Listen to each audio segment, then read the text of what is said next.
അബ്രഹാമിനോട് പറഞ്ഞു, നീ നിന്റെ ദേശത്തെയും നിന്റെ ബന്ധുക്കളെയും നിന്റെ പിതൃഭവനത്തെ വിട്ടിട്ട് വരാൻ. അങ്ങനെ വിട്ടിട്ട് യേശുവിനെ മാത്രം നാഥനും കർത്താവുമായി സ്വീകരിക്കുന്നവർക്ക് 6 അനുഗ്രഹങ്ങളാണ്. ഇന്ന് ഇത് നമ്മൾ ബാഹ്യമായി ഇടാനല്ല, ഇന്ന് ദൈവം സംസാരിക്കുമ്പോഴെല്ലാം ആന്തരികമായ ഒരർത്ഥമാണ്. എന്റെ ഹൃദയത്തിൽ, എന്റെ ജീവിതത്തിൽ, എന്റെ വീക്ഷണത്തിൽ, എന്റെ വിശ്വാസത്തിൽ, എന്റെ മനോഭാവത്തിൽ ആരാണ് ഏറ്റവും പ്രഥമമായ സ്ഥാനം? യേശുവിനാണോ അതോ ഈ ലൗകിക മനുഷ്യനാണ്? മനുഷ്യന്റെ അഭിപ്രായങ്ങൾക്കാണ്, ലൗകികമായ സന്തോഷങ്ങൾക്കാണ്, ലൗകികമായ ജീവിതങ്ങൾക്കാണ്, ഇതിന്റെ ലളിതമായ താല്പര്യങ്ങൾക്കാണ്. അതാണ് വിടേണ്ടത്. അത് വിട്ടിട്ട് യേശുവിനെ പൂർണ്ണ ഹൃദയത്തോടുകൂടി സ്നേഹിക്കുകയും സ്വീകരിക്കുകയും ചെയ്യുമ്പോൾ അബ്രഹാമിന്റെ സന്തതിയായിരിക്കും. അബ്രഹാമിന് കൊടുത്ത എല്ലാ അനുഭവവും അബ്രഹാം ദൈവത്തിന്റെ വിളിക്ക് പ്രത്യുത്തരം കൊടുത്തു. അബ്രഹാം അതിനോട് എന്നാണ് അറിയാമോ? യോശുവയുടെ പുസ്തകത്തില് 24-ാം അധ്യായത്തില് 2-ാം വാക്യത്തിൽ പറയുന്നു, അബ്രഹാം പാരമ്പര്യമായിട്ടേ അബ്രഹാത്തിന്റെ കുടുംബക്കാര് വിഗ്രഹാരാധനയാണ്.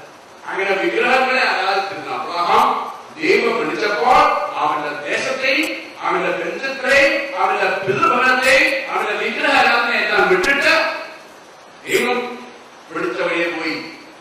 അങ്ങനെയാണ് അബ്രഹാം ദൈവത്തിന്റെ എല്ലാ അനുഗ്രഹങ്ങൾക്കും യോഗ്യനായത്. ആ അബ്രഹാമോട് പറഞ്ഞു, നിന്റെ സന്തതികളെ ഞാൻ അനുഗ്രഹിക്കും. ആരെ അനുഗ്രഹിക്കുന്നത്? അബ്രഹാമത്തിന്റെ സന്തതികൾ. റോമാക്കാരുടെ ലേഖനത്തിലും ഗലേത്യക്കാരുടെ ലേഖനത്തിലും നമ്മൾ വായിച്ചാൽ കാണാം, ആരാണ് അബ്രഹാമത്തിന്റെ സന്തതി? അബ്രഹാമത്തിന്റെ വിശ്വാസം ഉള്ളവർ മാത്രമേ അബ്രഹാമത്തിന്റെ സന്തതിയാവുന്നുള്ളൂ. അബ്രഹാമത്തിന്റെ വിശ്വാസം ആർക്കുണ്ടോ അവരാണ് അബ്രഹാമത്തിന്റെ സന്തതികൾ.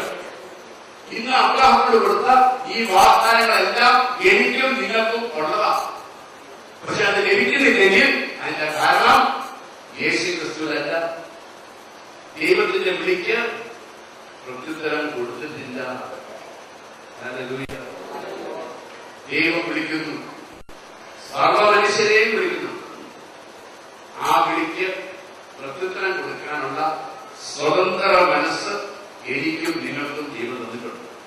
ആ സ്വതന്ത്ര മനസ്സ് നമ്മൾ എപ്രകാരം ഉപയോഗിക്കുന്നു പ്രിയപ്പെട്ടവരെ, അതനുസരിച്ചാണ് അനുഗ്രഹങ്ങൾ വരിക. യേശു നമുക്ക് വേണ്ടി രക്ഷ കേൾക്കുന്നു. അതുകൊണ്ട് ആരും രക്ഷപ്പെടുന്നില്ല. ഉറക്കണമേ, യേശു മരിച്ചതുകൊണ്ട് എല്ലാവരും രക്ഷപ്പെട്ടതൊക്കെ കേൾക്കും. ദൈവത്തിന്റെ വചനത്തിന് വിരുദ്ധമാണ്. നമുക്കുള്ള സ്വതന്ത്ര മനസ്സ് മനുഷ്യൻ ഉപയോഗിക്കണം. ഹല്ലേലൂയ. വെളിപാട് പുസ്തകത്തിൽ 3-ാം അധ്യായത്തിൽ 20-ാം വാക്യം എന്താ പറയുക? വെളിപാട് 3:20 എന്താ പറയുക? ഈ സ്വതന്ത്ര മനസ്സിലേക്ക് യേശു മുട്ടിക്കൊണ്ടിരിക്കുകയാണ്. ഇതാ ഞാൻ വാതിൽക്കൽ നിന്നുകൊണ്ട് മുട്ടുന്നു. എന്തിനാ മുട്ടുന്നത്? ആരെങ്കിലും എന്റെ സ്വരം ശ്രമിച്ച് വാതിൽ തുറന്നു തന്നാൽ ഞാൻ അത് പ്രവേശിക്കുകയും അവനോടൊത്ത് ഭക്ഷണത്തിലിരിക്കുകയും ചെയ്യും. യേശുക്രിസ്തു നമ്മുടെ ഉള്ളിലുണ്ടെങ്കിൽ പിന്നെ പുറത്തുനിന്ന് മുട്ടേണ്ട ആവശ്യമുണ്ടോ? യേശുക്രിസ്തു ഉള്ളിലില്ലാത്തതുകൊണ്ടാണ് അപ്രകാരം ഇതിട്ടിരിക്കുന്നത്. രക്ഷകനായ യേശുക്രിസ്തു സർവ മനുഷ്യരെയും ഹൃദയവാതിലിൽ നിന്നും മുട്ടുന്നു. തുറക്കാനും തുറക്കാതിരിക്കാനുള്ള സ്വതന്ത്ര മനസ്സ് ദൈവം തന്നിട്ടുണ്ട്. അത് ദൈവം ഇടപെടത്തില്ല. അത് ഞാൻ തന്നെ തുറന്നേ മതിയാകൂ. യേശു ഇടിച്ച് ചെയ്യപ്പെട്ടവരെ അത് ഞാൻ തന്നെ തുറന്ന് കൊടുക്കണം. ഞാൻ തന്നെ തുറന്ന് കൊടുക്കണം.